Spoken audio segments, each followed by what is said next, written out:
I'm delighted to welcome today Alison Petty, who is a mindset coach. Welcome, Alison. So thank you. Thank you for having me.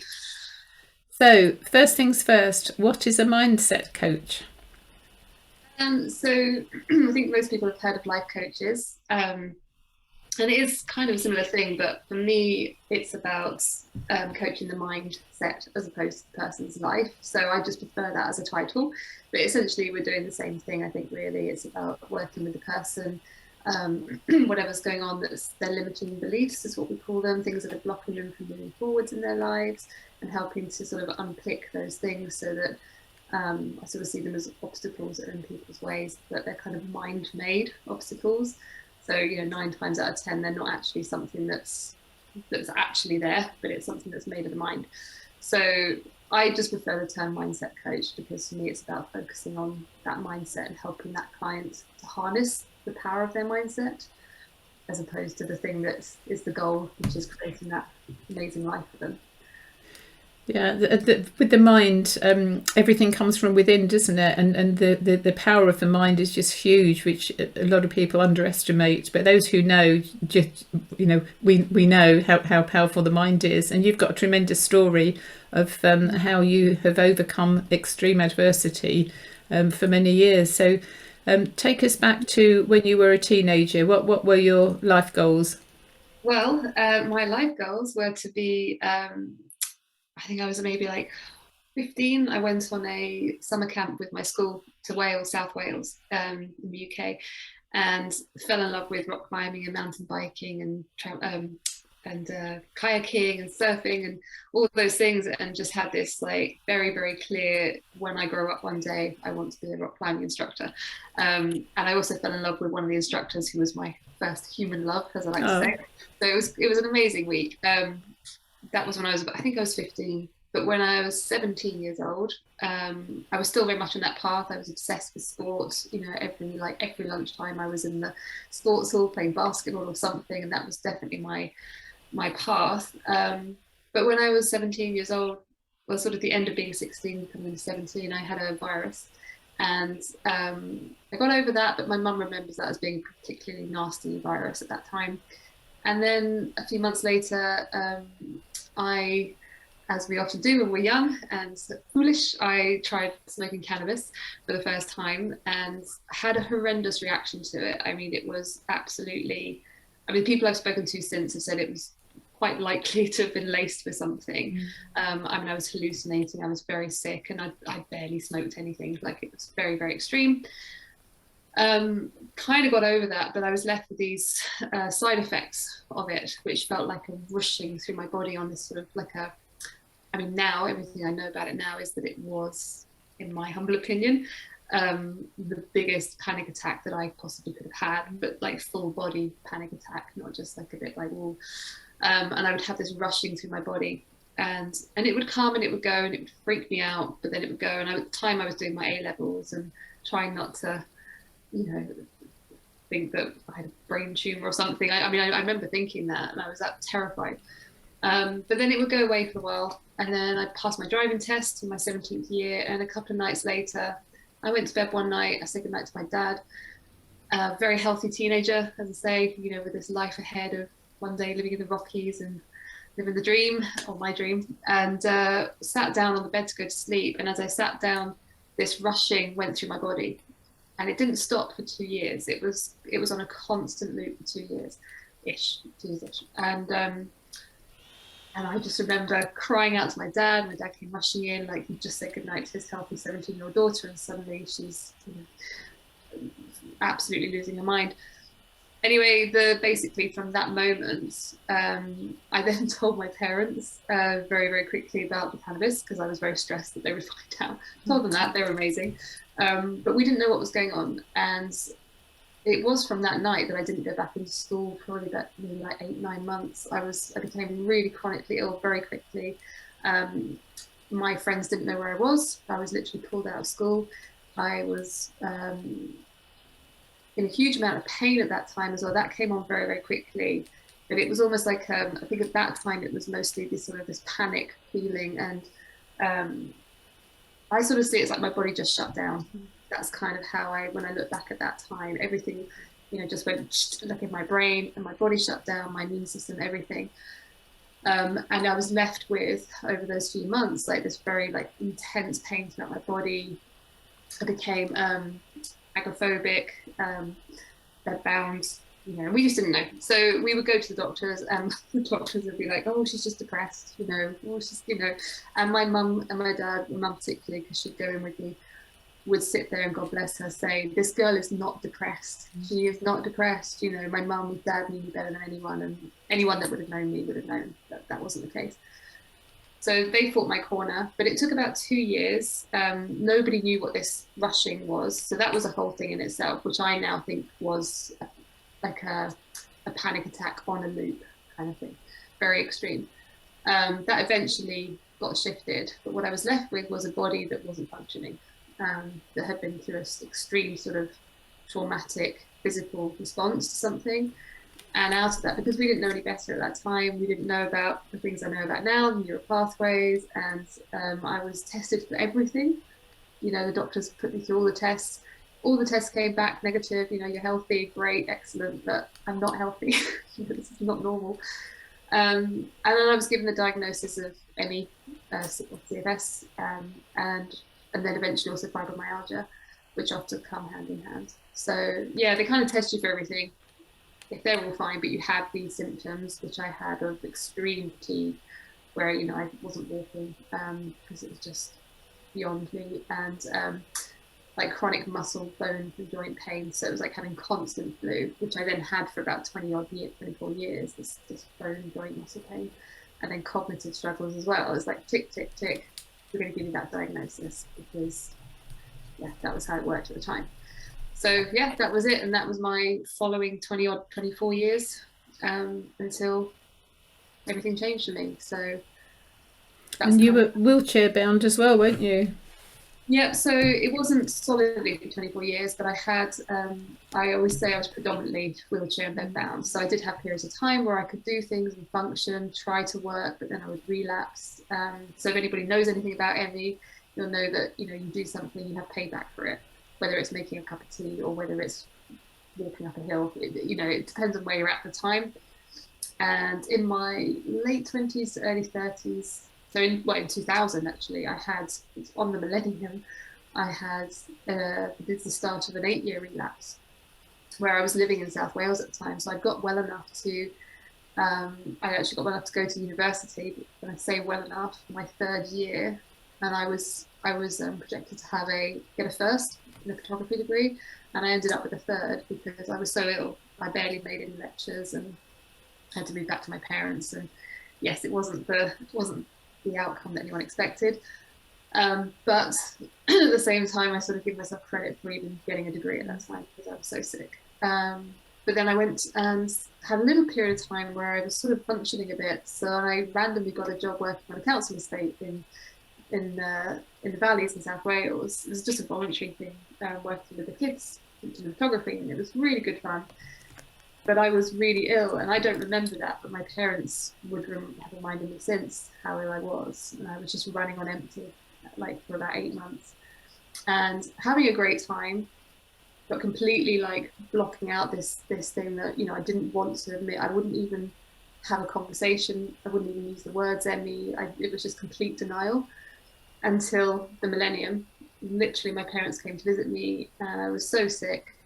So I got photos of me looking white as a sheet. They went back to Sussex, and I think a few weeks later I rang and said, I can't get out of bed. People are having to come see me. Can you bring me home for a couple of months? I thought, so I can just rest.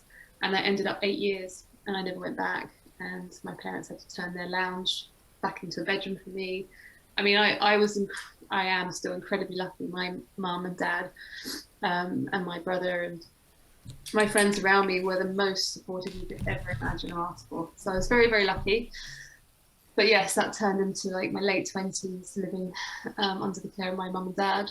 And I was predominantly bedbound for the majority of that time. And then if I did want to go anywhere, and when I say go anywhere, my parents taking me up to Marks and Spencer or something for half an hour's fresh air, so they could just push me around in a wheelchair and I could feel something. But I hated it. That wheelchair was my nemesis. I was so angry in that chair um, because of what it represented, the loss of my life. And yeah, that was about 8 years. And then I had a 4-year relapse from 2012 to 16, which again was predominantly bedbound. And at that point, I had a flat in Brighton, and I was mostly in a dark room, couldn't tolerate light. People, friends, my parents would bring food, put it on my bed, and I just have this memory of them having to just very quietly just, hold my hand and then leave. It's choking me up just going back there in my mind. But yeah, just having to them just washing up quietly and leaving, and then bringing me food the next day. And again, very, very sick. So, and the periods in between, I could do stuff, but I always had this chronic bone, joint, muscle pain, no matter what I was doing. There was never a point in that 24 years where I felt like I feel now. Well, looking at you now, it's quite remarkable. You're talking about the same person. It's almost like, you must, I guess, look back on your life and think, was that really me? It does. And when there's a talk that I've started to give, and in the beginning of that, I say, if you'd have met me prior to 2016, you'd have met a very different version of me, like an unrecognizable version. And obviously, there's a lot of people that still know me now from that time. But there's people that I've met in the last 5 years, and they're just like, when it comes up in conversation, which I remember one time at the climbing wall, I'd met a new friend who's now one of my best friends, and I told her, and we'd known each other a few months, and she'd seen me like running and climbing and stuff.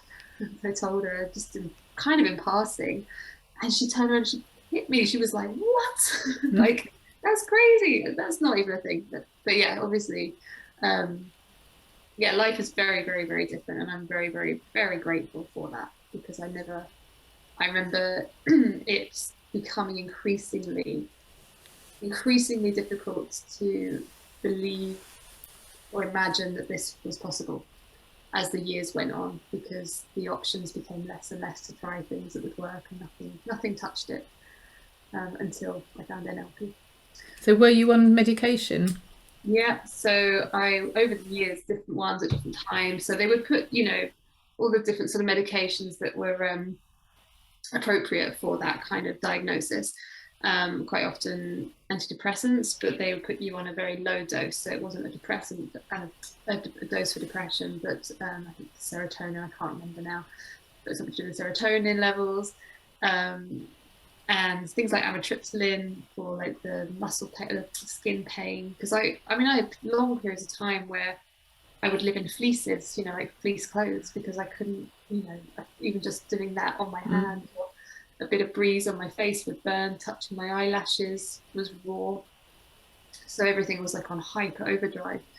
But the medications, I was on morphine. There was a patch of time when I was on morphine, and there was something else, Valium, there was something else that was pretty horrible.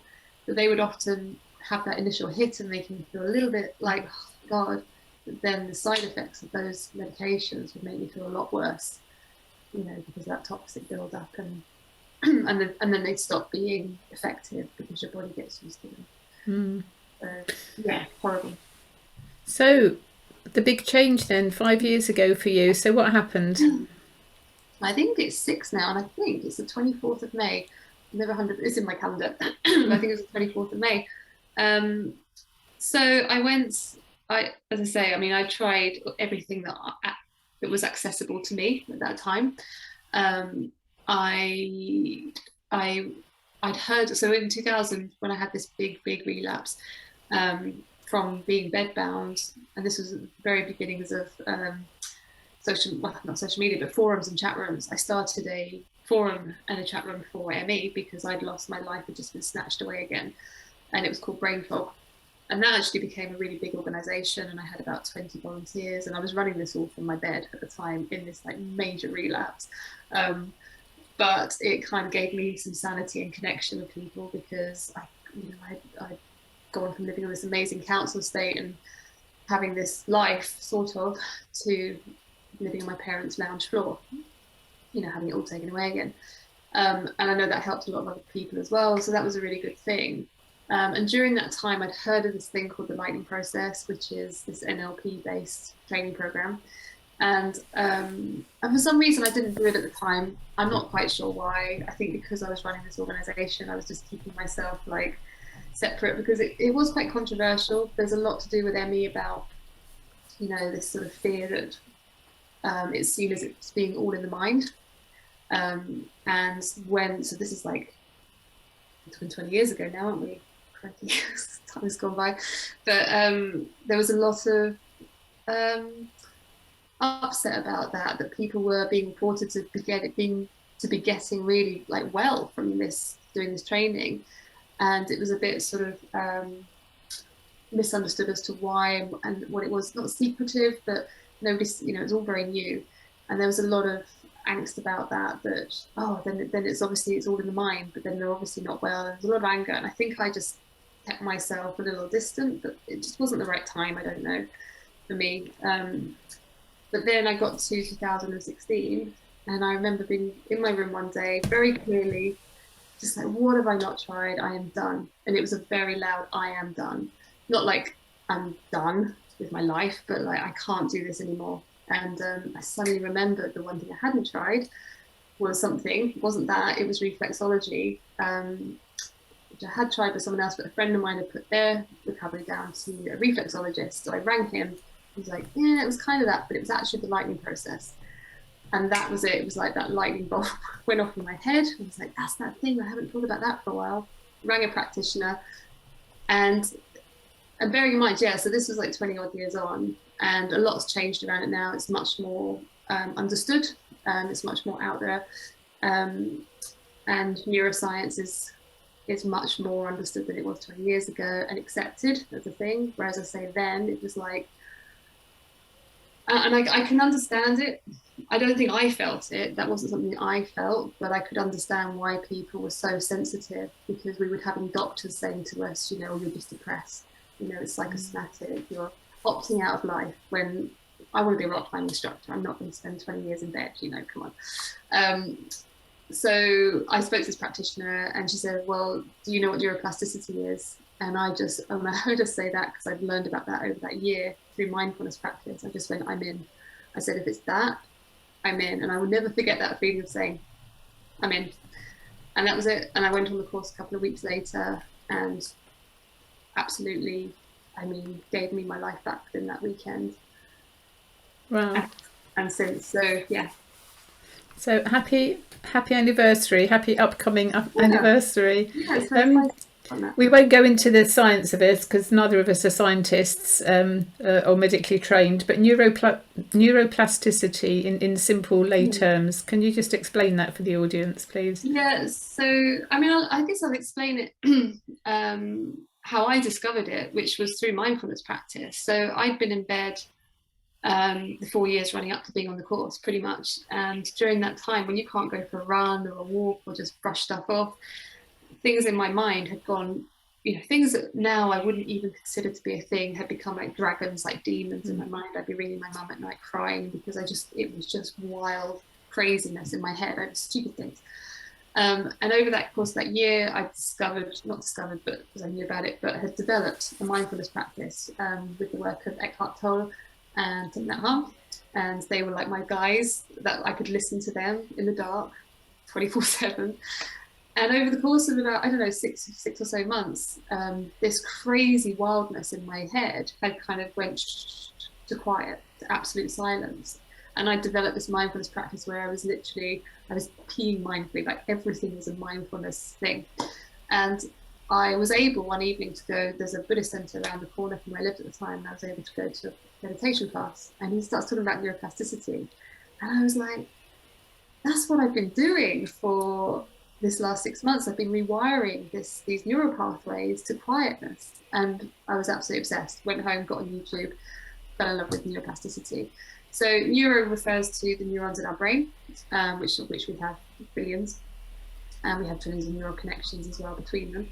And plasticity is talking about how our brain is changeable. And they used to think when we, like, you know, in our teens, that our brains stop changing. This is a long time ago, but neuroscientists now know that throughout the course of our life, our brains are always changing. So even when you're 90, you're learning something new, which you can in your 90s, as we all know. that means your brain is changing, which means your brain is changeable. So that's kind of neuroplasticity. And when it came to my experience with NLP, which stands for stands for neurons. L is linguistic, which is the language that we're using, not just with other people and how they talk to us, but the internal language that we're using with ourselves, and how impacting that is on everything to do with us, not just our health, but our days, our outlook on life. And then P stands for programming, which is, if you think of your brain like a computer, how we can program our brains with our language, our body language, our visualization, that sort of real congruent intent for what we want to create in our life. I see it as kind of creating a roadmap for the brain, if you like. So yeah, for me, it made so much sense having had that experience with mindfulness practice. It was very, very, well, as I said, I was in, but when I went on the course is very much about, it's self-coaching. You're taught a technique, a very particular technique.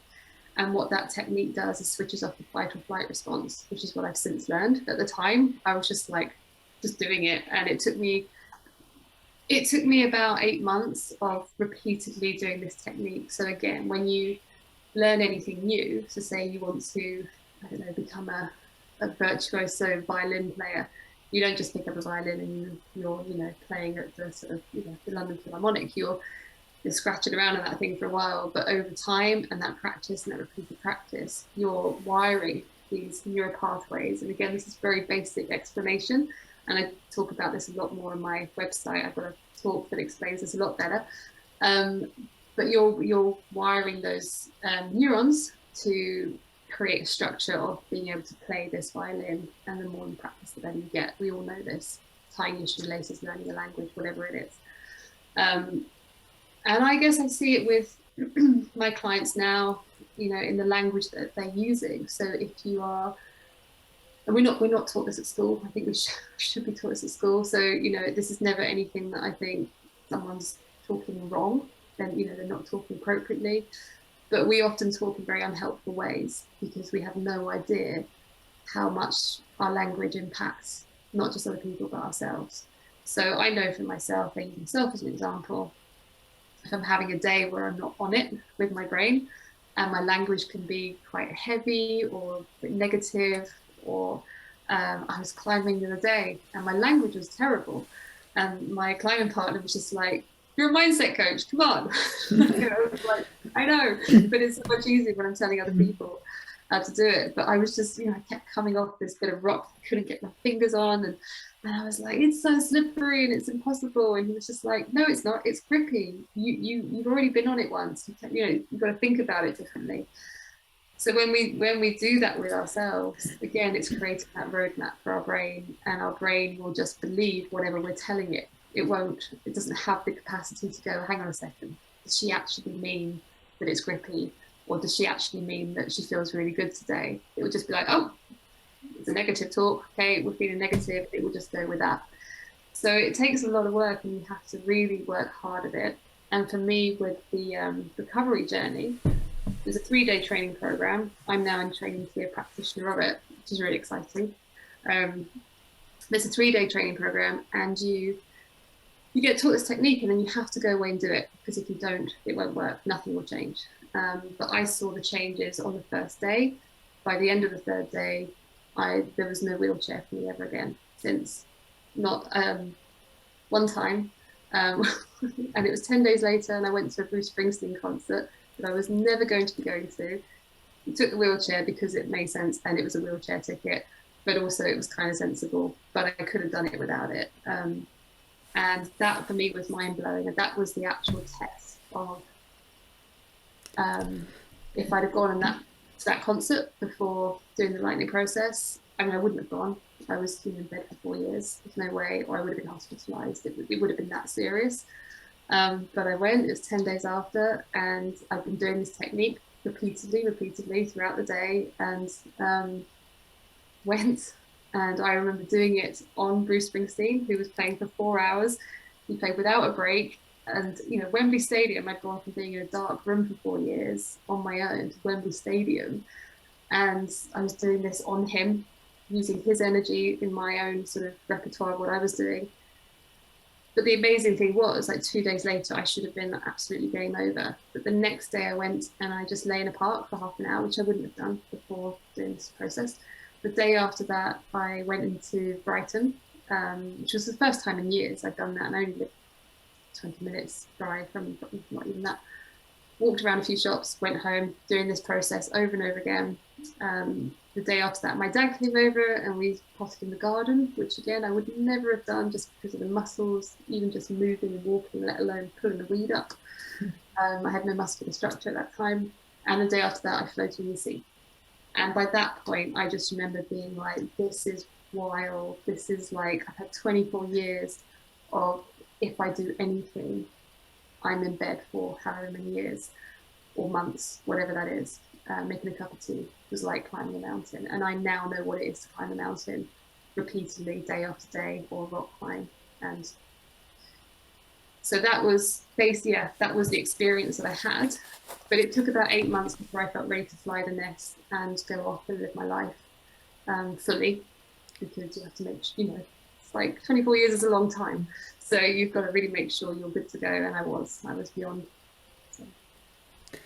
Amazing story, Alison. Thank you for sharing it with us. So that's just so illustrative of how powerful our mind is. And there's a saying, where the mind goes, the body follows. And that is just so, it's very simple, but it's true, isn't it? You think you can, you do. You think you can't, you can't. Henry Ford or whoever it was that said that. But it's just so heartwarming to hear your story, and I'm sure you've helped inspire many people. How can people get hold of you, Alison, to use your coaching services?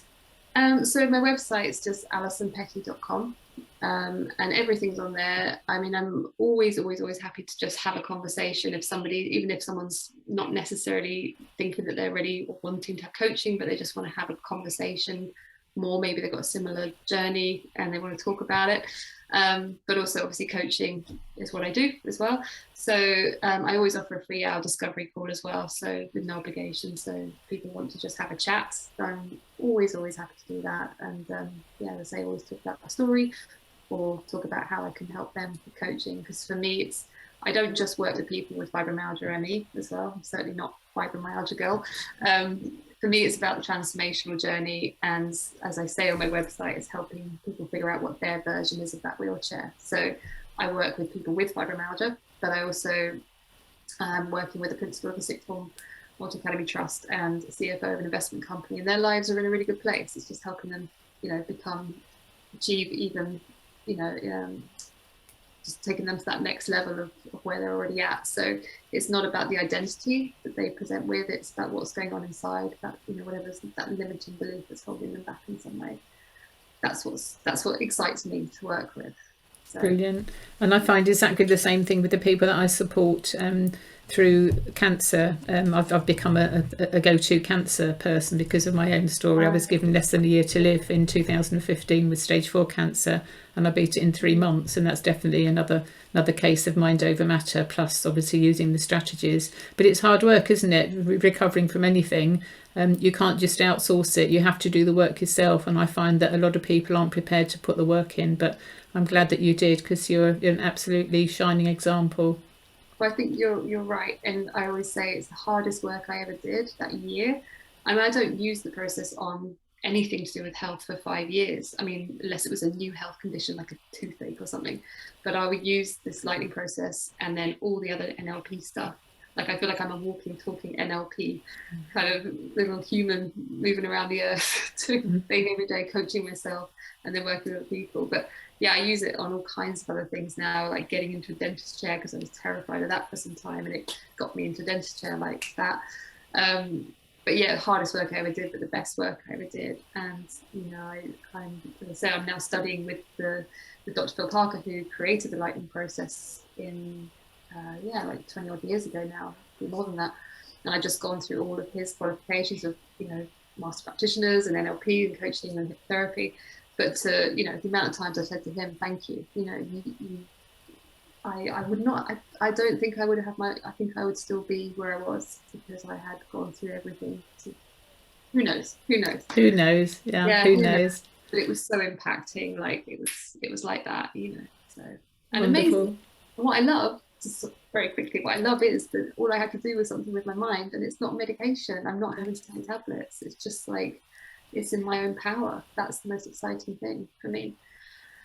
So brilliant. You mentioned Eckhart Tolle. I listen to him most days as well. Fascinating. I love his voice and the way he has this funny little laugh. But it's all, and he talks about isness, you know, something just is, and then being still and not rushing and everything. So thank you so much, Alison, for sharing your story, or a little bit of your story. I'm sure there's lots more, but well done for inspiring so many other people and to creating a new life for yourself. You're a shining example. Well done. Thank you, and I appreciate you having me on as well, and likewise, amazing inspiration yourself as well. So I'm very honoured that you've asked me to do this. I really appreciate it. Thank you. Most welcome. So Alison Petty of AlisonPetty.com, thank you. And the recording will be on YouTube and also our Perfect Health Hub in due course. Thank you. Amazing. Thank you, Elaine. Thank you.